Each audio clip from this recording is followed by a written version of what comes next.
নমস্কার বন্ধুরা, আজকে বিশ্বকর্মা পুজো। সবাইকে পুজোর শুভেচ্ছা। আমাদের এখানে অনেক জায়গাতেই পুজো হচ্ছে, আশা করি আপনাদের ওখানেও হচ্ছে। আমাদের এই পুজোর প্যান্ডেলগুলোতেই সকাল থেকেই গান বাজছে, আর বেশিরভাগ গানই পাঞ্জাবি টানে হিন্দি গান। কোথাও কোনো বাংলা গান শুনতে পাইনি। অথচ আমরা বাংলাকে বাঁচানোর জন্য আন্দোলন করছি, বাংলাকে টিকিয়ে রাখার জন্য আন্দোলন করছি, হিন্দি আগ্রাসনের বিরুদ্ধে কথা বলছি।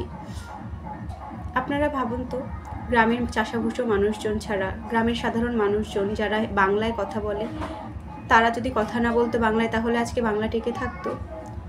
আমরা শহরের মানুষেরা বাংলায় কতটুকু কথা বলি? আমাদের কথার মধ্যে 60 থেকে 70% আমরা ইংরেজির ব্যবহার করি। এখন আমরা আমাদের দৈনন্দিন কাজে বাজার ঘাট, মাছ বাজার বলুন কি মুদি বাজার, সবজি বাজার অথবা গাড়ির ঘোড়া রাস্তাঘাটে সবখানেই আমরা বাংলার সাথে ইংরেজি মিশিয়ে কথা বলছি, এমনকি আমিও বলি।